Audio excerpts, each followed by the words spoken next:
kind of like having this collection of things that kind of make surprising sales every now and again, and it's not too time consuming, it's not too overwhelming, and it's kind of manageable for me to continue on and build new things as well. It's a hobby, you know, it makes sense. It's not bringing in like a full-time salary, it sounds like. It's not like you can... I've definitely had products that have done that. I think, you know, I've had Podwords, I think its highest had around 5 or 6 recurring clients with about $1,000 a month MRR, and I've definitely had products which have held in similar amounts at certain points, and there have been times when I have not been working at a day job and have been running that is kind of a 50% of the time alongside contracts and consulting and things. So there's definitely potential, and I would definitely be interested to have a product do that at some point in the future. But I think in the meantime, I need to kind of be careful and mindful of spreading myself too thin across lots of different things and not being able to do what it is that I enjoy, which is actually making and trying new things and helping other people to learn how they can do the same, really. Right, and that's the freedom. You know, I can talk about freedom purpose and relationships as kind of guiding principles.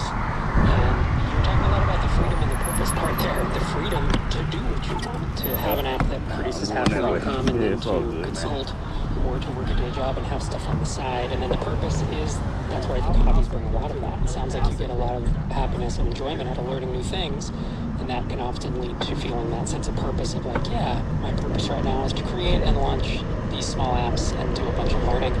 When does it hit the point where you decide you want to sell it? Like, how do you make that decision? That's a good question. I think when I've kind of absorbed as much out of it as I originally intended, so whether I've learned a tool to the point where I've kind of achieved what I originally set out to do, or whether I think it's at a good point for somebody to take it over and be successful with it.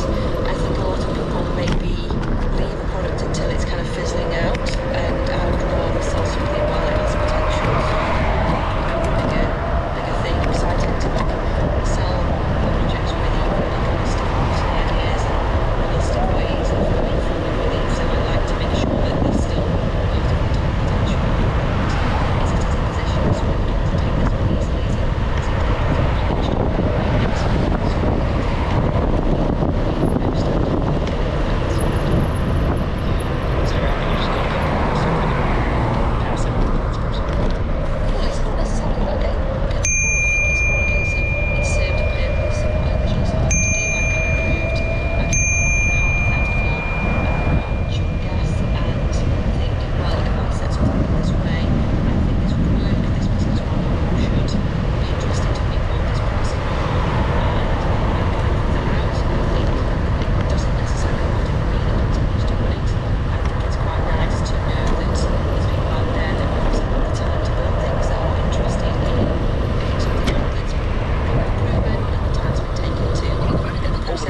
streamlined, and they can pick up something that they wouldn't necessarily have time to create themselves, really. So I think it's kind of a win-win to build these things and sell them on in some ways. Yeah, you actually published a tweet, my 2020 side project spreadsheet, 10 plus years, 40 plus projects, countless lessons learned, and you linked to a Google spreadsheet in there. So we will link that up in the show notes if folks want to check out, because it's there are literally 43 in there, and several are dormant and several are retired. You can see what's live and click through. So very sold. It's pretty cool. Sounds like you've been having a lot of fun with it.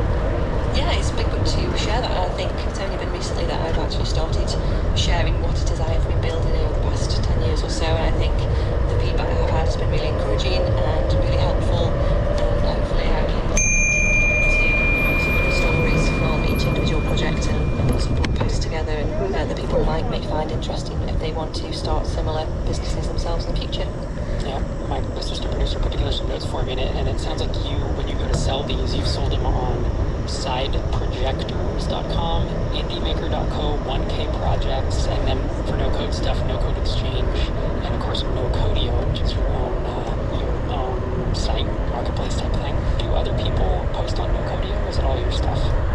Yeah, it's only been started recently, a little bit earlier this year, so yeah, we've just started to have the first handful of projects to be posted up there. So yeah, they're going to go to be put live in the next few weeks, so it'll start being a busier marketplace quite soon.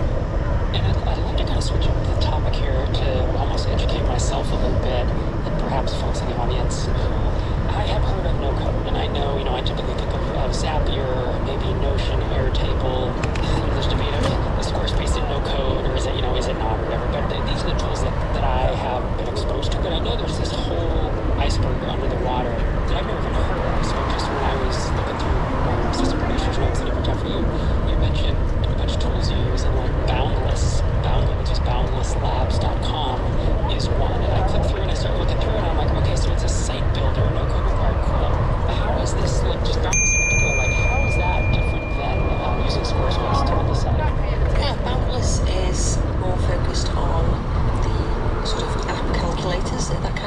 side in terms of like the functionality of Excel, or even going back, into Access and things like that. The functionality of database-driven app calculators and things like that you can build with kind of that logic and that workflow in something that is as simple to use as a landing page builder like Squarespace or Card and things like that. So it's kind of got that additional layer of kind of functional logic behind it to put those formulas in and create things that are interactive as opposed to a static site that displays text and images and things like that. So yeah, it's a really useful tool. It's got quite a lot of sort of powerful features in there that can really build some interesting things.